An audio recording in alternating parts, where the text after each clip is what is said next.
Hello అందరికీ, ఎలా ఉన్నారు? అందరూ బాగున్నారా? నేనైతే చాలా బాగున్నాను. ఈ రోజు వచ్చేసి నేను నా స్టైల్లో చికెన్ ఫ్రై ఎలా చేసుకోవాలో చూపిస్తాను.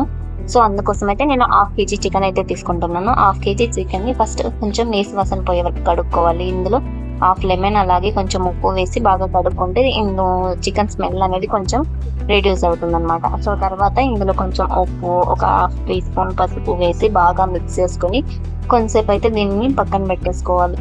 ఆ పసుపు ఉప్పు బాగా ముక్కలకి పట్టేంత వరకు కాసేపు మూత పెట్టి అయితే పక్కన అయితే పెట్టేసుకోవాలి. ఓకే, ఇకైతే మనం చికెన్ ఫ్రై ప్రాసెస్ అయితే స్టార్ట్ చేసామన్నమాట. అందుకైతే ఒక ప్యాన్ పెట్టుకున్నా.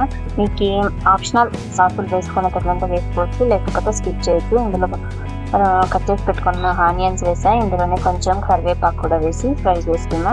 పచ్చిమిర్చి, కరివేపాకు వేసి బాగా ఫ్రై చేసిన తర్వాత ఇవన్నీ కొంచెం అట్లా ఫ్రై అయిన తర్వాత అయితే టమోటాలు అయితే యాడ్ చేస్తున్నా. టమోటాలు యాడ్ చేసి కూడా ఫ్రై చేసుకొని ఇందులో ఒక స్పూన్ లేదా హాఫ్ స్పూన్ మీ క్వాంటిటీకి సరిపడినంత అల్లం పేస్ట్ కూడా యాడ్ చేసేసుకొని వీటిని ఫ్రై చేసుకోవాలి. ఇవన్నీ బాగా ఫ్రై అయిన తర్వాత ఇందులో కొంచెం అయితే పుదీనా ఆకు కూడా వేస్తున్నాను నేను, ఫ్లేవర్ కోసం అనమాట.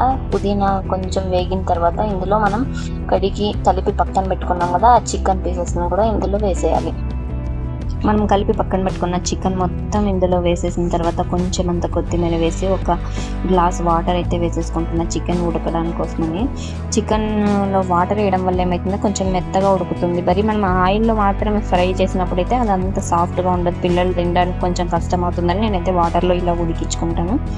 ఇలా ఒక 5 మినిట్స్ లేదా 10 మినిట్స్ అలా మూత పెట్టేస్తే చికెన్ బాగా ఉడికిపోతుంది. ఇందులో మళ్ళీ మనం చికెన్ మసాలా, కొంచెం అంత గరం మసాలా, అలాగే ధనియా పౌడరు, అలాగే ఒక హాఫ్ టీ స్పూన్ అంత కారం కూడా వేసుకొని బాగా మిక్స్ చేసుకొని, సో ఈ వాటర్ మొత్తం ఇంకిపోయేంత వరకు కలుపుకొని లాస్ట్లో ఇక కొత్తిమీరతో అయితే గార్నిష్ చేసేసుకుంటే చాలా అంటే చాలా టేస్టీగా ఉండేటువంటి చికెన్ ఫ్రై అయితే రెడీ అయిపోతుంది. సో మీరు కూడా ఒకసారి ఇలా ట్రై చేసి ఎలా ఉందో కామెంట్ చేయండి.